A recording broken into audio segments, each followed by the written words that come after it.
Hey guys, okay. All right. So, yeah, so that was just something, I've been kind of feeling into, and especially with Lilith being, her ancestry is a lot very, comes from the Hebrew faith. I was thinking about Israel and even just like, what's going on over there? Like, what's their government like? And I've always been very fascinated by the fact that, everybody serves in the military in Israel, like, men and women. It's mandatory. If you are a citizen there, like, you have to serve, I think it's 2 years in the military. And I just thought that that's really, really holistic and beautiful. And so I've just been kind of pondering about that, and even the role, sorry, I'm like all up in my face. Sorry about that, guys. The government and, before, it was really such a paid position like it is now. And just what is the balance of masculine and feminine, like the military and the government, and where is that within me, so just some things to think about. And so this is all, for the next 9 months, which is curious, she stays in a sign for 9 months, which is like the moon, right? It's the mother. It's a gestation period, so Lilith is also known as the midwife of the soul, so she really is about, transformation and on a deep soul level, bringing out these hidden aspects of us, and by the time that, she is rebirthed, our world is different, we're like seeing everything with new eyes. So that's a good way to think of it. And just think about, like, when you're in a birthing process, for anybody who's given birth, or if you've witnessed a birth, it can be a very scary thing because, first of all, it's very painful. There's a lot of pressure and contraction, and that is also like, that's very Capricorn. Capricorn condenses and contracts. It's like self-control. So, how do we feel about, our control issues? Like, can we learn to actually get off? Because Lilith is very much about sexuality. Like, she's not so much like and like a sexuality that doesn't mean that I am, not limited, but, identified with the man. Like, she uses sexuality actually to revive her, to enliven her. But, it's not like, well, I'm having a sexual relationship with this one person, and so I'm committed to that. No, like, so these sort of issues are going to be coming up, is like, how do I feel about authority figures? Meaning, like, anybody you consider an authority that you give away your power to, or you say, I'm going to let you govern me. I'm going to, and it doesn't have to be in a disempowering way, like, hopefully it's not. And hopefully, like, through this, if that is something that you're struggling with, you will learn to access your own sense of authority. So, I mean, it could be anything with the legal system, with policemen, with the government itself, with teachers, with our parents, because we usually consider our parents are our first authority figures. So it could also bring up a lot of issues between parenting. Like, if you have children, like, how are you an authority figure? How do you, how do you feel about being an authority figure? How do you feel about disciplining?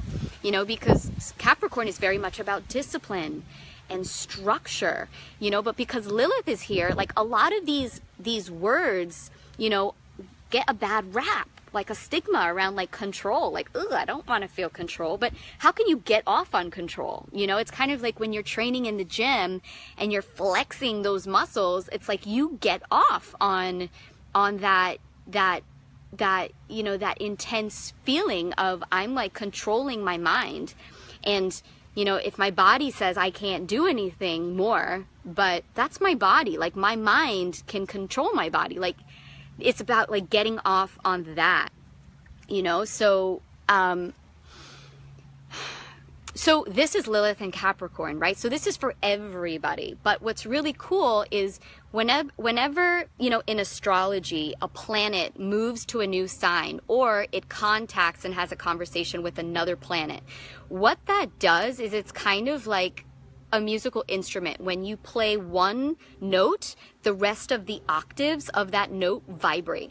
So we all have our own personal Lilith, okay? You know, and there's actually, I work with 3 different Liliths, and I look at it as like the progression, the healing progression of that story of, you know, when she was in the garden and, you know, she got super angry because of the injustice, you know, in her sexual relationship. And so she dipped out. So that's one stage of the journey. And then there's this other stage of the journey where she's out there all by herself, like having sex with demons, creating all these demon babies, being demonized, being blamed for all of these things. And she's stewing in her anger and resentment. That's another phase of Lilith. And then there's and as she continues on her journey, then she has to come back full circle where she really heals, you know, from being alienated or feeling like she's been alienated, you know, or disempowered. And so like that's the third part of the Lilith journey. So we all have these different placements. And so these are all going to speak to us and play out in a different way, in a very personal way. And that's part of the work that I do. But if you know your astrological chart, you know, and you know where Capricorn, like what house Capricorn falls in your chart, you know, if Lilith's in your first house, if Capricorn is your first house, then that's going to be like your new image, your new role, you know, it's like Lilith is in your face, you know, and if you're not doing Lilith, like if you're not in your own power, in your control, like working on getting a rock solid foundation, building, you know, incredible security and wisdom for yourself, then you're going to encounter Lilith characters, which, you know, may not be all that comfortable for you because you're not owning it within you. So then it becomes like, you know, you're dealing with all these control issues or people that are like super ambitious and you're judging them, or they're greedy, you know, or you're having problems with your mother, you know, or whoever authority figures, right? So that's Lilith in the first house. Lilith in the second house is like, she wants money. You know, there's no like, inferiority complex when it comes to what you bring to the table. So it's like, some people feel it's like, you know, bad or nasty or like greedy to go after money. When Lilith comes into your second house, she's like, fuck all of that. Like, you know what you bring to the table. So she ups your sense of self-worth and ups your ability to get in touch with your earning potential, your talents, your resources. In the third house, it's, you know, this is Lilith, like the writer, you know, the communicator, the oracle, you know. So if Capricorn's in your third house, you're going to be channeling, and your message, the conversations that you're going to be having, and it might even come through with like brothers and sisters or your friends, is talking about like these Lilith issues about sexuality, the government, you know, oh, and one other thing that's important about Lilith too is because it's an earth sign, it's about your body. You know, it's like you cannot, it's physical, you know, so it's like building your body. Like, you know, what is this relationship you have to the material, to this vessel, this thing that like travels us through our journey in life, you know? And she really wants to be empowered in this body. She wants to know that this body is going to support her ambitions, you know, for her masterpiece that she's creating, you know, in the world, or that you are creating in the world, right? So that's going to be all up in your mind, in your dreams, maybe in your conversations. If it's in your fourth house, it's in your home, you know, stuff with your children, stuff with your family, Lilith issues, you know, maybe it's like the family secrets, you know, about, where you come from, and control issues, or, you know, or maybe, you know, there's a house that you really want to get, and you're going to do whatever it takes to get your fucking dream house, you know. Fifth house, it's creative Lilith. It's Lilith on stage. It's like, she's like totally in her creative muse, you know, just expressing this, you know, abundant sexuality. And also, you know, the fifth house is also about risk taking. And so maybe it's like taking big financial risks and investments, you know, or, you know, it's also like, fifth house is very much romance, you know, so maybe you're having a lot of romantic relationships that, you know, or, you know, Lilith can also be triangles. I've seen this a lot too, where it's like triangle relationships, where there's like, whether you have like an open relationship and you have, or you do threesomes, or there's like, you know, a couple and one of the couples, you know, is like cheating on the other. And so, because there's like this, it's a shameful, like a secret that's being hidden. So that might come up where you get involved in, you know, these triangle relationships. And it doesn't necessarily, but it's fifth house, so it's going to be like romantic.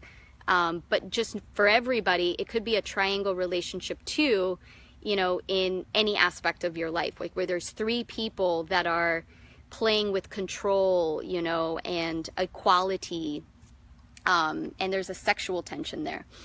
So, okay, sixth house is it's your work. It's your day-to-day routine. It's your service. It's your animals. So, you know, she's just going to like really up your desires to get super healthy, to get super fit, to like have the dream job that you want, like the most like incredibly like getting off on your day-to-day routine, you know, like really becoming an authority and writing your own story when it comes to, you know, what is it that I do every single day that actually really juices and, you know, and lights me up, like, and brings me so much passion inside. Seventh house is your relationships. This is like Lilith is your girlfriend, or Lilith is your husband, or your partner, or your business partner. You know, it's like there's going to be very much, you're dating Lilith. You know what I mean? So, you know, or you become that very like femme fatale, or, and this is also something that, you know, I had spoken to when I did Lilith. You know, I did a bunch of readings, a year or two ago, and I was talking about like what Lilith means for men, right? So, and this is really important because Lilith is the suppressed feminine within you. So it comes out a little bit differently for women, like how Lilith shows herself for men than it does for women. You know, it's the part, you know, for men, it's that really like that feminine, intuitive, like sexy, seductress aspect that men have, that many men may not actually be in touch with, because their masculine and feminine is in balance, right? Like they're suppressing their highly instinctual, intuitive, and feeling nature, right? So what tends to happen with men then is they tend to be super attracted to these women that are super like, you know, femme fatales, you know, or very like forbidden, like the forbidden fruit or the forbidden treasure, because they're really seeking that within themselves. So they find that they're attracted to women like that, you know, darker, temptress type women. Okay, so just to kind of give a brief overview of that. Okay, so going on to eighth house, if Capricorn is in your eighth house, so Lilith will be in your eighth house. This is like all of like, you know, this is debt, this is death, this is taxes.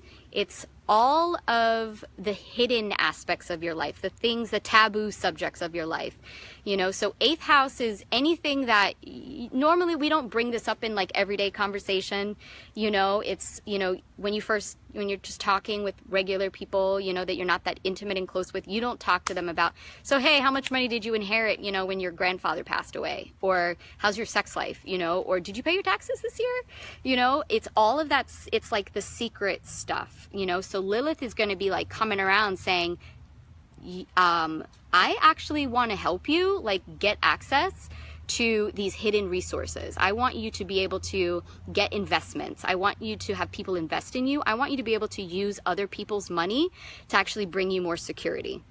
And you empower other people because you are, you're bringing this, like, this self-empowered, self-knowing to the table. So sex, money, and power. If it's 9th house, it's travel. It's, if you've got Capricorn in the 9th house, yeah, it's travel, it's mind expansion. It's where you study about, other cultures and other religions. And, you might be meeting, other really powerful women that are very in touch with, like, Kundalini, or sacred sexuality and Tantra, and learning about that, or you become a teacher of that.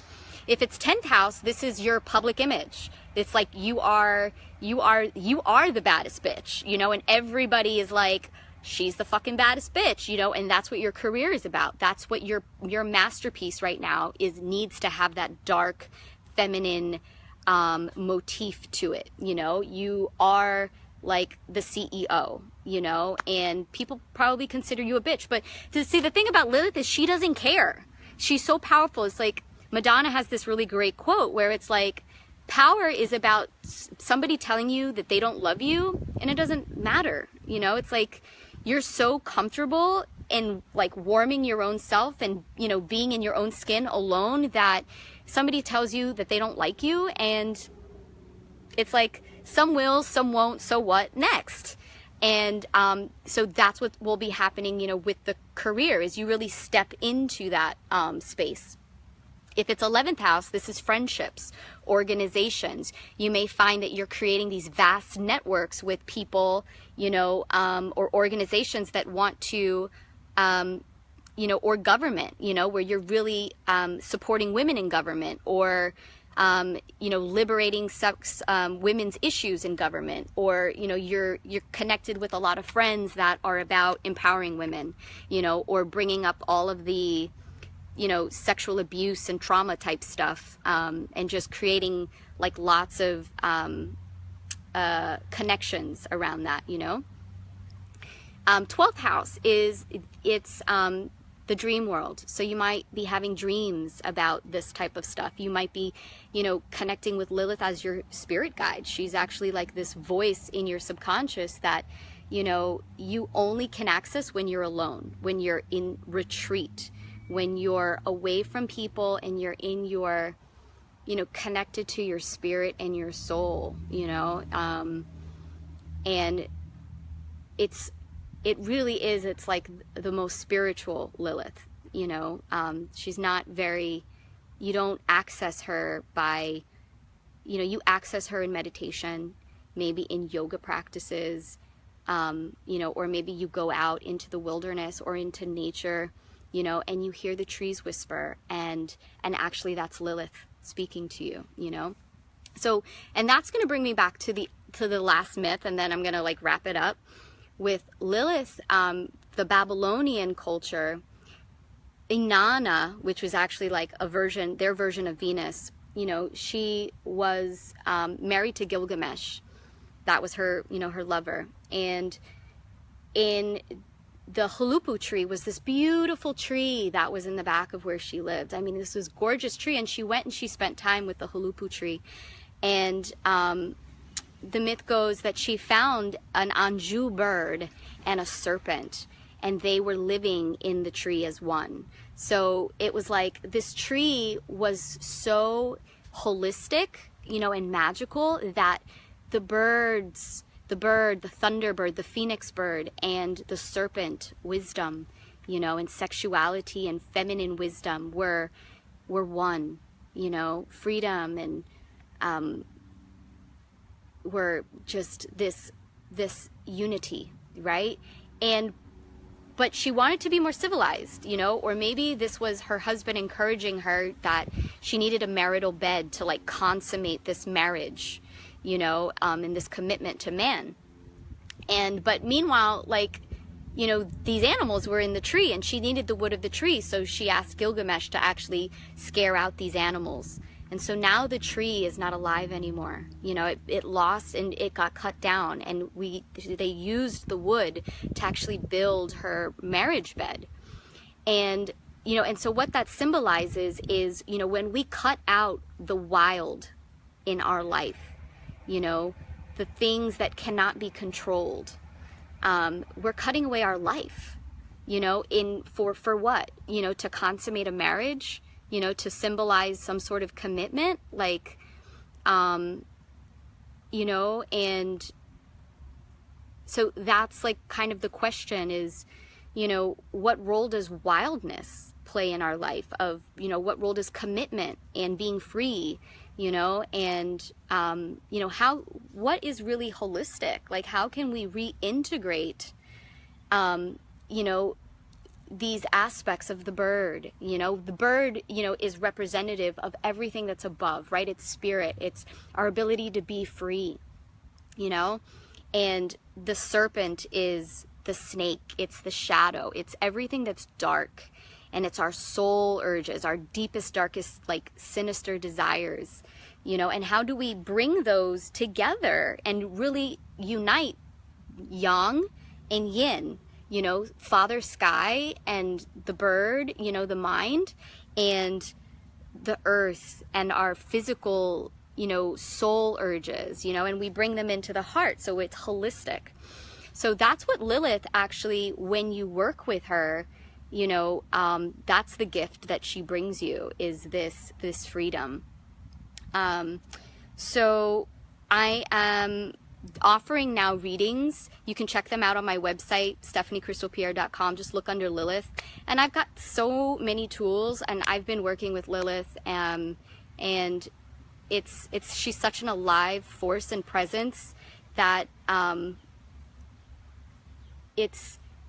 always learning about her, you know, and because she's the midwife of the soul. It's like, when do you ever really, like, discover all of it? There's so much hidden, right? So anyway, if you want to do deeper work with Lilith, if you've got, you know, control issues, if you've got, you know, issues with your financial, like fears around aging, fears around your financial future, you know, some sort of disempowerment when it comes to your sexual relationships, to your relationships with your parents, with your children, with the earth, with government. These are all Lilith in Capricorn type issues. And if you take a look on the website, or you can actually ask any questions here, I'd be more than happy to respond and, you know, and kind of see what's most appropriate. And if I'm, you know, if I can help you with these things, work with you, what you need, I'd be more than happy to do that, because the work is just so transformational and so beautiful. And it's an honor to be able to really be a voice for her, which I have Lilith natally in my third house. I like one of my Liliths, right? So very much my message. I mean, if any of you guys have been following, like, I just speak about these topics a lot. It's what's on my mind. So that's a manifestation of Lilith in the third house. And so when you know, where Lilith is in your chart, it's bringing to light a resourceful aspect of yourself that you can use to empower yourself and bring you more, and because it's in Capricorn, right, more security and more connection with your own sense of authority. So that's what the reading will do. It's helping you access where Lilith has been hiding in you, so that you can actually start working her like a boss, like actually employ Lilith, like saying, all right, I need some Lilith on my fucking masterpiece right now, and I want to paint some like freaking like super seductive, sexy, like grounded, rock solid motifs in my masterpiece right now, and and so that's hopefully like what you'll be able to do in these next 9 months. So let me see if there's any questions here. Anybody have a question?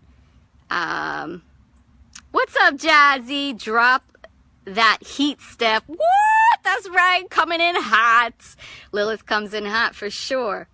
Lilith is transiting my 7th, which is so fucking on point. Yeah, like, so you're mating with Lilith. When Lilith is in your 7th house, it's like, you know, maybe it's other women that are like super like femme fatales that, you know, and she's like a seductress, you know, so, and it will, because it's Capricorn, it's about business, right? So it's like, you may have these women, if you're not owning your own Lilith, then, you know, Lilith comes through in your 7th house as these business women that try to steal your authority, you know, or that, maybe, disempower you by undermining your power, you know, or stealing from you in, you know, in some sense, you know, taking actually your sexual mojo, your resource in some way. So that's Lilith in the 7th. You know, that's like the disempowered, you know. In an empowered version, like you become the femme fatale.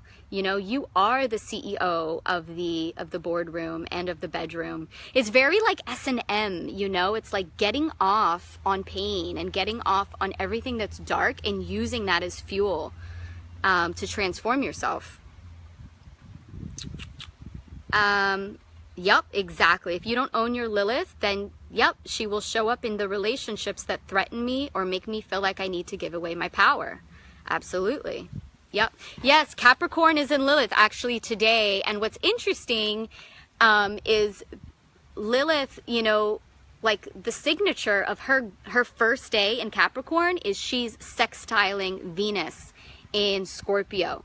So anytime a planet like has an ingress, meaning it's their first day moving into a sign, you always look at, well, what's the whole energy look like? And she's having a conversation with everybody's Venus, basically everybody's heart, everybody's relationships, and saying it's time to get sexy, you know, like Venus but it's not like Scorpio isn't just about sex, you know. Scorpio's also about pain, you know, like she gets off on everything that's dangerous, you know.